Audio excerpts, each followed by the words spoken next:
Hello everyone, welcome all on science simplified. Previous class में हमने physics and chemistry का portion complete कर लिया था 9th साइंस का।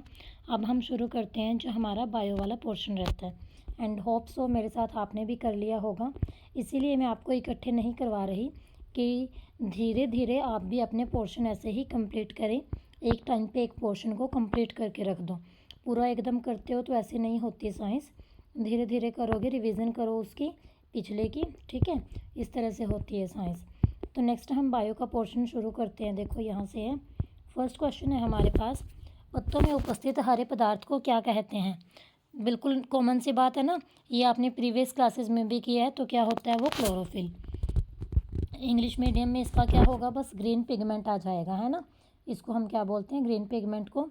ये ग्रीन पिगमेंट क्या होता है हमारा, क्लोरोफिल, सी ऑप्शन। 22 क्वेश्चन है, by whom is the process of transpiration done. Transpiration की प्रोसेस है जो वो किसके द्वारा संपन्न होती है, यानी कि वाष्पोत्सर्जन की प्रोसेस किसके द्वारा संपन्न होती है, तो वो होती है आपकी स्टोमेटा। इसका आंसर होगा ए ऑप्शन। 23rd क्वेश्चन है, which gas is required for photosynthesis. प्रकाश संश्लेषण के लिए कौन सी गैस जरूरी होती है, कार्बन डाइऑक्साइड। ये तो हर बच्चे को पता होना चाहिए, इतना सिंपल सा क्वेश्चन है। 24th है, lysosome are called dash of the cell. Lysosome को क्या बोलते हैं, लाइसोसोम होती है सुसाइडल बैग, है ना, आत्मघाती थैली। जैसे ना ये कुछ अलग अलग नाम है, लाइसोसोम को सुसाइड बैग, माइटोकॉन्ड्रिया को पावर हाउस। तो ये इस तरह के याद कर लेना, ये 1 मार्क में इस टाइप का 1-2 क्वेश्चन जरूर देखने को मिलेगा।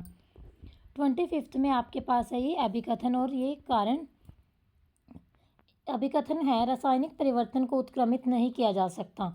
यानी कि ये बोल रहा है कि जो केमिकल चेंज है ना, उसको हम रिवर्स नहीं कर सकते, ठीक है, ये बात नहीं किया जा सकता। और रीज़न में बोल रहा है कि chemical change a new substances form, कि जो रासायनिक अभिक्रिया होती है उसमें एक नया पदार्थ बनता है। बिल्कुल सही है। तो हमारे पास इसका आंसर क्या होगा, इसका आंसर होगा ए, कि हमारा असर्शन और रीज़न दोनों करेक्ट हैं, और रीज़न करेक्ट एक्सप्लेनेशन है हमारी असर्शन की। 26th क्वेश्चन है हमारे पास, कोशिका का कौन सा अंगक बिजली घर है। ये अभी मैं आपको बता रही थी, वही आ गया। देखो, which organelle is known as power house. तो पावर हाउस कौन सा होता है हमारे पास, mitochondria is known as power house of the cell. ऐसा क्यों होता है, क्योंकि ये साइट होती है, it is the site of oxidation of food in the cell. और इसकी वजह से क्या होता है, large amount of energy release होती है रेस्पिरेशन के during. That's why it is called the energy power house of the cell. Hindi में कैसे बताओगे कि जो माइटोकॉन्ड्रिया कोशिका का बिजली घर है, इसे कोशिका में भोजन पदार्थ के ऑक्सीकरण का स्थान माना जाता है। श्वसन से पर्याप्त मात्रा में क्या होती है, यहाँ पे ऊर्जा मुक्त होती है, और इसीलिए हम इसे क्या कहते हैं, कोशिका का ऊर्जा घर कहते हैं। हिंदी वालों को भी क्लियर हो गया होगा। 27th क्वेश्चन है हमारे पास, रंध्र के क्या कार्य हैं। यानी कि ये हमें स्टोमेटा के फंक्शन पूछ रहा है यहाँ पे। तो स्टोमेटा का देखो मेन काम तो है एटमॉस्फेयर में गैसेस एक्सचेंज करना, ठीक है। और जो प्रोसेस है ट्रांसपिरेशन की, अभी हमने पीछे क्वेश्चन पढ़ा था ना, process of transpiration take place किसके थ्रू थी, स्टोमेटा के थ्रू। तो ये भी इनके फंक्शन में आपने लिख देना है, ठीक है। हिंदी मीडियम वाले कैसे लिखोगे, रंध्र हैं जो वायुमंडल में गैसों का आदान प्रदान करते हैं। वाष्पोत्सर्जन की जो क्रिया है वो भी इन्हीं के द्वारा संपन्न होती है। 27th का और वाला क्वेश्चन देखो अब आगे, what is the specific function of cardiac muscle. Cardiac muscle होती है जो हमारी हृदय पेशी का विशेष कार्य बताना है।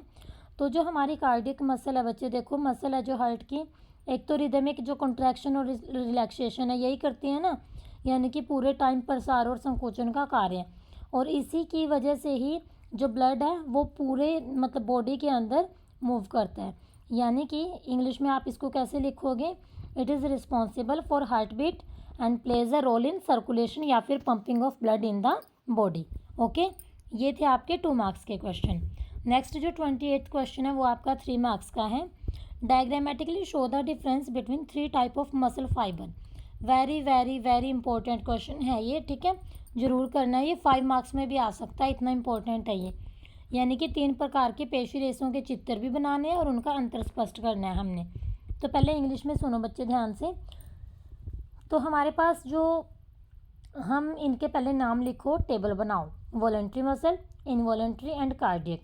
वॉलंटरी नेम से ही पता चल रहा है, ऐच्छिक, यानी कि ये वॉलंटरी होती हैं नेचर में, ऐच्छिक होती हैं। और जो इनवॉलंटरी हैं उनकी फर्स्ट लाइन यही आ जाएगी, वो भी इनवॉलंटरी होती हैं, ठीक है। और जो कार्डियक मसल आपकी ये भी इनवॉलंटरी होती हैं नेचर में, ठीक है जी। और जो वॉलंटरी मसल होती हैं ये जॉइंट होती हैं बोन्स के साथ, ठीक है। इनवॉलंटरी जो मसल होती हैं ये अकर होती हैं आपकी वॉल ऑफ होलो विस्करल जो ऑर्गन्स होते हैं, जैसे आइरिस हो गया आई का, है ना, यहाँ पे डर्मिस ऑफ स्किन पे।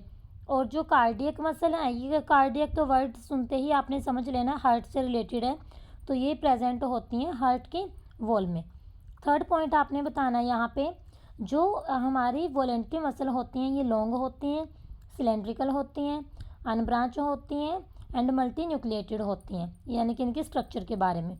और जो ये होती हैं हमारे पास इनवॉलेंट्री, ये हमारे पास टेपरिंग होती हैं, लॉन्ग होती हैं और यूनिन्यूक्लिएट होती हैं, ठीक है।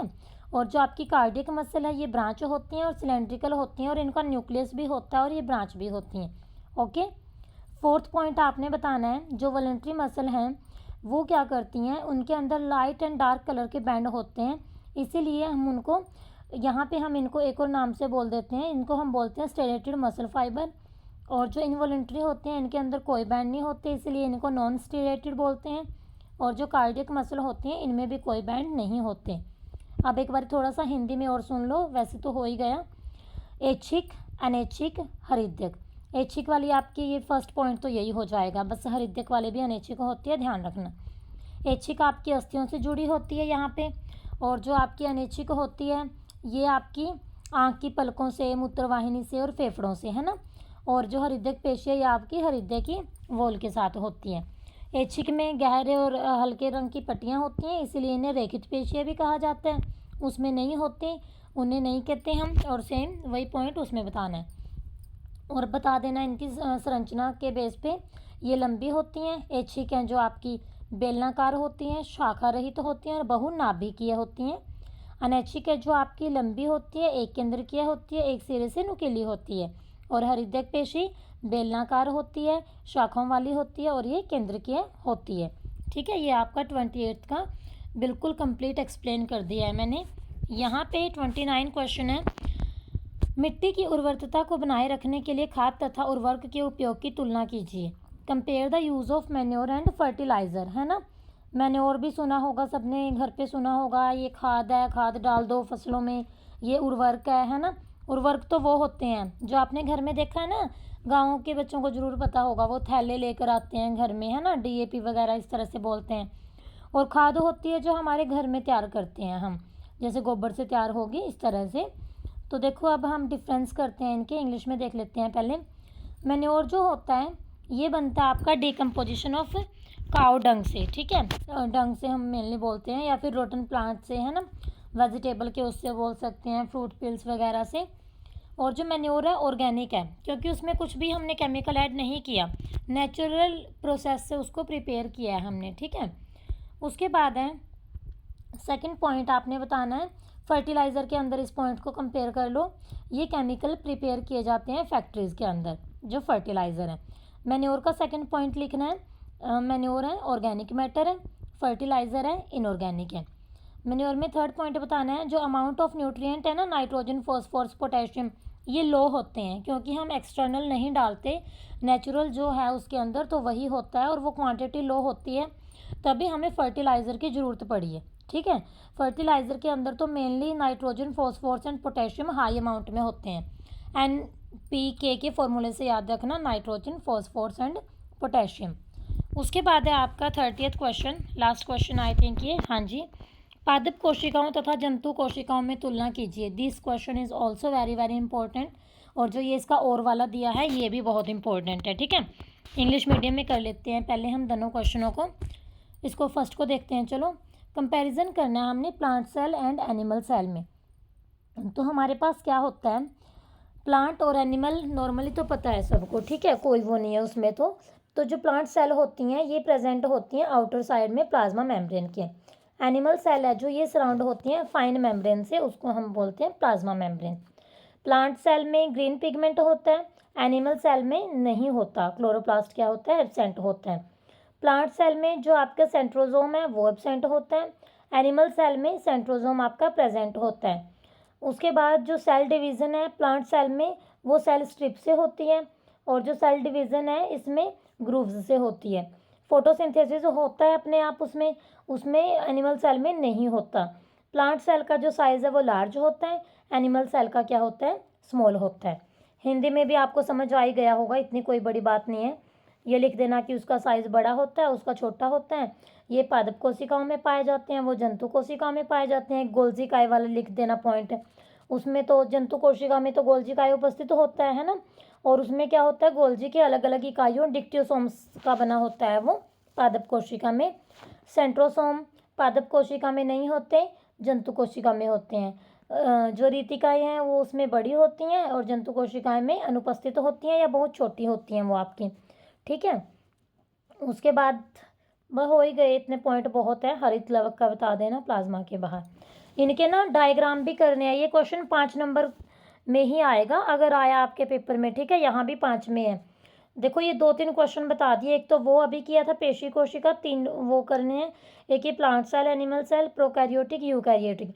ये तीनों क्वेश्चन बहुत इंपॉर्टेंट है, पेपर में एक क्वेश्चन तो आपको जरूर मिलेगा। अगर ये भी नहीं मिला ना, बिल्कुल इसी पैटर्न का क्वेश्चन आपको जरूर मिलेगा कि टैबुलेट फॉर्म में जो आपको दे रखा है, ठीक। उसके बाद प्रोकैरियोटिक सेल और हमने यूकैरियोटिक सेल का बताना है। तो जो हमारी प्रोकैरियोटिक और यूकैरियोटिक सेल होती हैं, इसमें हमारे पास क्या होता है, जो प्रोकैरियोटिक सेल है, सबसे पहले इसकी बात कर लेते हैं। इसका साइज स्मॉल होता है और उसका साइज लार्ज होता है। प्रोकैरियोटिक छोटी होती है, यूकैरियोटिक बड़ी होती है। जो प्रोकैरियोटिक है इसका साइज होता है 1 to 10 माइक्रोमीटर, और जो यूकैरियोटिक होती है इसका होता है 5 to 10, ठीक है। उसके बाद है हमारे पास नेक्स्ट पॉइंट है, जो प्रोकैरियोटिक है इसमें क्या होता है, 70S राइबोसोम्स होते हैं, ठीक है। इसमें राइबोसोम क्या होते हैं, 70S, हिंदी में भी ये लिखना है। और यूकैरियोटिक में क्या होते हैं, 80S होते हैं। प्रोकैरियोटिक के अंदर हमारे पास क्या होता है, जो क्रोमोसोम है ना वो डीएनए के बने होते हैं, वो साइटोप्लाज्म में होते हैं, यानी कि जो गुणसूत्र है वो डीएनए के बने होते हैं और कोशिका द्रव्य पाया जाता है। और उनमें जो हमारे क्रोमोसोम्स हैं वो डीएनए के बने होते हैं, लेकिन वो न्यूक्लियस में प्रेजेंट होते हैं, ठीक है। या फिर हम ये बोल सकते हैं कि न्यूक्लियस की ज़रूरत होती है मेम्ब्रेन को, जिसको हम बोलते हैं न्यूक्लियर मेम्ब्रेन। उसके बाद बताना है कि जो क्रोमेटिन मटेरियल है वो प्रोकैरियोटिक में नहीं होता, और यूकैरियोटिक में न्यूक्लियस प्रेजेंट होता है, उसमें न्यूक्लियस एब्सेंट होता है। यूकैरियोटिक में मोर देन 1 क्रोमोसोम होते हैं, प्रोकैरियोटिक में सिर्फ 1 क्रोमोसोम होता है।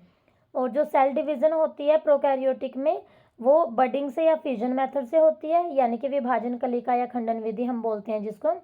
और जो यूकैरियोटिक में सेल डिवीज़न होती है वो मिटोसिस या मियोसिस से होती है, जिसको हम अर्धसूत्री विधि बोलते हैं, सूत्री विधि बोलते हैं, ठीक है बच्चे।